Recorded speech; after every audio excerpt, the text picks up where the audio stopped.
ദില്ലി മദ്യനയ അഴിമതി കേസിൽ BRS നേതാവ് കെ കവിതയെ ഇഡി അറസ്റ്റ് ചെയ്തിരിക്കുന്നു. ഹൈദരാബാദിലെ വസതിയിൽ നിന്ന് രാവിലെ കസ്റ്റഡിയിലെടുത്തു. അല്പം മുമ്പാണ് അറസ്റ്റ് രേഖപ്പെടുത്തി. വിവരങ്ങളുമായി ഇപ്പോൾ CBC ജോസഫ് ദില്ലിയിൽ നിന്ന് ചേർന്നത്. CBC ജോസഫ്, കരുതിയിരുന്നത് പോലെ തന്നെ 3 പ്രാവശ്യം ഇഡി ചോദ്യം ചെയ്യാൻ വിളിപ്പിച്ചിരുന്നു. ഇപ്പോൾ കസ്റ്റഡിയിലെടുത്തു. രാവിലെ റെയ്ഡ് നടത്തിയിരുന്നു ഹൈദരാബാദിൽ അവരുടെ വസതിയിലടക്കം. ഇപ്പോൾ അറസ്റ്റ് ചെയ്തിരിക്കുന്നു. എന്താണ് അവിടെ നൽകാൻ കഴിയുന്ന ഏറ്റവും പുതിയ വിവരങ്ങൾ? ദില്ലി മദ്യനയ അഴിമതി കേസിൽ BRS അധ്യക്ഷനും മുൻ മുഖ്യമന്ത്രിയുമായ കെ ചന്ദ്രശേഖര റാവുവിന്റെ മകൾ കെ കവിത ഇപ്പോൾ അറസ്റ്റിലായിരിക്കുകയാണ്. കെ കവിതയുടെ അറസ്റ്റ് ഇപ്പോൾ രേഖപ്പെടുത്തിയിട്ടുണ്ട്. ഈ ഹൈദരാബാദിലെ ജൂബിലി ഹിൽസിലെ വസതിയിൽ ഇന്നിപ്പോൾ രാവിലെ മുതൽ ഇഡിയും IT വകുപ്പും റെയ്ഡ് നടത്തിയിരുന്നു. ഉച്ചവരെ ആ റെയ്ഡ് പുരോഗമിക്കുകയും പിന്നീട് ഈ കവിതയെ കസ്റ്റഡി എടുത്ത് ചോദ്യം ചെയ്യുകയുമായിരുന്നു. പിന്നീട് ഇന്നിപ്പോൾ വൈകിട്ടോടെ അറസ്റ്റ് രേഖപ്പെടുത്തി എന്നുള്ളതാണ് ഇപ്പോൾ ഇഡി ഔദ്യോഗികമായി അറിയിച്ചിരിക്കുന്നത്. അതായത് ഈ ദില്ലി മദ്യനയ അഴിമതി കേസുമായി ബന്ധപ്പെട്ടുകൊണ്ട് കഴിഞ്ഞ കുറെ നാളുകളായി കെ കവിതയ്ക്കെതിരെ എല്ലാ നിലയും അന്വേഷണം പുരോഗമിക്കുകയായിരുന്നു.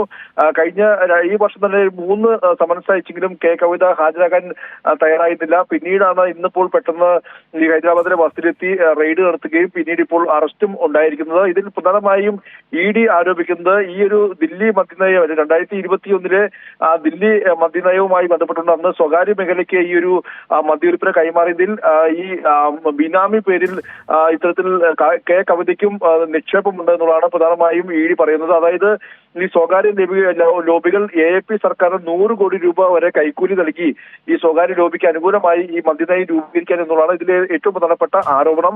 ഈ ഒരു മദ്യ ലോബിയിൽ കെ കവിതയും ഉണ്ട്. അതായത് ഹൈദരാബാദ് ആസ്ഥാനമായി പ്രവർത്തിക്കുന്ന ആ മദ്യ വ്യവസായിയും കവിതയുടെ ഏറ്റവും അടുത്ത അനുയായിയുമായ അരുൺ രാമേന്ദ്ര പിള്ളയെ ഇഡി അറസ്റ്റ് ചെയ്തു. ശരി, CBC ജോസഫാണ് ദില്ലിയിൽ നിന്ന് വിവരങ്ങൾ നൽകിയത്.